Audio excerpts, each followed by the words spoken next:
Hey folks, Jason Ballas here for OutdoorProductReview.com. Continuing on with that 2008 bow review like we've been doing so far this year. I'm really excited about the bow I'm going to review today. It's the Vertical by Horton. Horton's known famously for their crossbows. We got a lot of wind out here, I'm sorry. But I gotta get this one done today because I got some elk hunting seasons coming up and we're getting ready to leave for elk hunting, so I need to make sure I knock these bow reviews out so I can have them out there so you guys can take a look at this stuff. So we're working with it. I got a little windshield on the camera, so hopefully the wind will be cut down a lot better than it is in the other ones. However, so let's cover little things.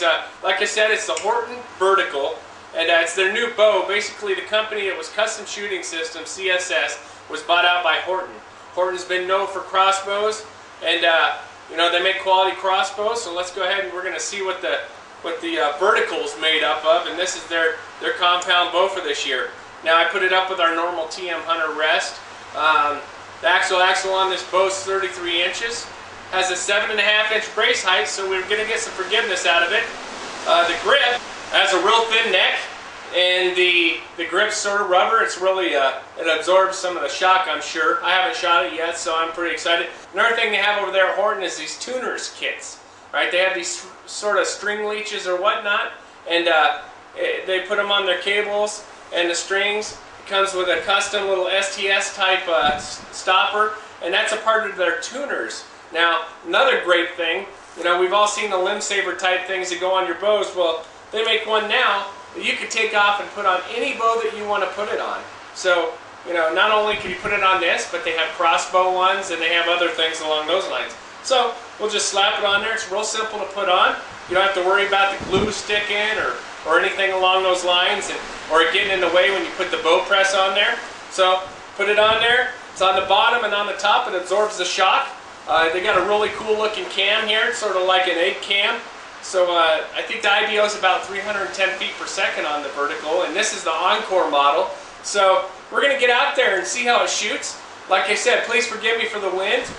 We're doing the best we can. I have Daryl Woods as my cameraman, and we're going to shoot it through the chronograph. We have a 373 grain arrow that we'll be using. So like all the rest of the tests this year, 70 pounds, 29 inches, just like all the rest of the bows I do in the review. And stick with us. Let's go ahead and do the draw test now and see how we like it. Alright, we're going to do the draw test here. Now remember, this is the Encore Vertical bow from Horton. So we'll do the draw test. I haven't drawn this bow yet. The draw is pretty smooth. It's got a good valley.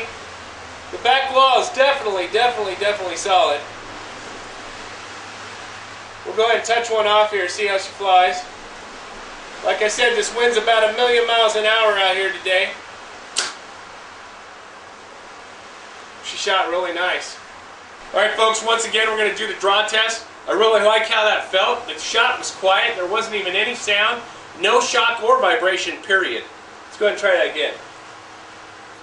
Very smooth, solid wall. Very solid. Well, that felt beautiful. That was beautiful. Now, you're going to have to bear with us with the wind. We're going to do the chronograph test here. Daryl's got it all set up. We're going to go over here and shoot through the chrono. We'll see what we're getting out of this. 70 pounds, 29 inches, 373 grain arrow from Victory Archery. Stick with us and we'll see how she's shooting. Alright folks, 373 grain arrow from Victory Archery. I apologize for the wind, but we're going to shoot it through the chronograph out of the Encore from Horton, which is the vertical line bow. See what we get. 288 feet per second. So we're going for the second shot here. As you see, it was 288 feet per second the first shot.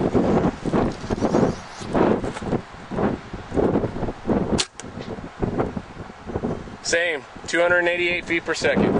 Alright folks, you saw we had 288 feet per second on the bow here by Horton, the Vertical Encore. It's not the fastest bow in the world. However, it's almost 290 feet per second, and any of these string leeches that are pretty big, if you took one off, you could probably gain that 3-4 feet per second a little faster. There was zero hand shock. The bow shoots just tremendously. I mean, it's nice. There's no torque or anything in it. The valley's great. Come to a solid wall, anchored right at 29 inches. I mean, and I love a good bow that anchors right where I want it to anchor, and I'll tell you what, this bow is right up there in the ones that are set for easy draw, great smooth draw, shoots really nice, there's no shock. Now for score wise, I'm going to have to give it a 10 on shock, because there is 0 hand shock in this bow. There's no noise, it's about a 9.9, no noise at all. Only noise you hear is just the click of the rest going up. The draw cycle, it's about a 9.8, very smooth. Comes back 70-pound bow, feels like you're probably pulling about 64 pounds or so, which is about the normal hunting weight that you see out there. Comes straight back to 29 inches. You can get this to adjust for the draw lengths if you need to. The great tuning kit that they have on there, I'm going to have to give that a 10 because it's just so great. You know, any bow you want, you could buy 3 or 4 of these and put them on your limbs. If your bow's a little bit loud, just take it off. Put it on a new bow, take it, put it on another bow. They have these for crossbows or anything along this. And I'll tell you what, old Chuck over there, he sure knows what he's doing when he came up with these, because that's a great thing. You can move it from individual bows. The speed of the bow, I'm going to give it about a 9.5. Not as fast as some of the other bows we have. You know, that magic number of 300 feet per second that everybody looks for or more. But 9.5 is still a great shooting bow. You know, I'll tell you, Chuck Adams once told me when I was talking to him at a conference one time, he said that if your bow does not shoot 700 and some feet per second, it doesn't matter if it shoots 100 feet per second. It has to shoot over 700 feet per second or the speed of sound to be able to not have that animal duck it. So a quiet bow delivers a better arrow even if it's a little bit slower. So tell you what, overall for the bow I'm going to give it about a 9.8 because this is a very good thing. Their first year coming out with the vertical bows from Horton, of course, Custom Shooting Systems, who they used to be. And I'll tell you, Chuck over there, who came from Custom Shooting Systems, he knows what it's all about. He's been doing this for a long time. Great Realtree HD pattern on it. The STS type system that they have on it absorbs all the shock. You don't really even need string leeches for that. You probably get your 300 feet per second if you take those off. So, you know, overall, I would recommend this bow for anybody. If you're starting archery, or if you're an archer that's been shooting big game for years, I would recommend this bow as a great hunting bow and a great target shooting bow. For Daryl Woods behind the camera, I'm Jason Ballas. And all of us here at OutdoorProductReview.com, thank you for coming by and watching our bow reviews. If there's anything that you want to see reviewed out there, you send me an email or anybody on the site and ask to have that product reviewed, and we'll do the best we can to get it up there for you. Because, you know, I know there's one thing, as sportsmen, we spend a lot of money on equipment, and I know you want to see it before you buy it, and that's what happens here at OutdoorProductReview.com. So until next time, we'll see you around.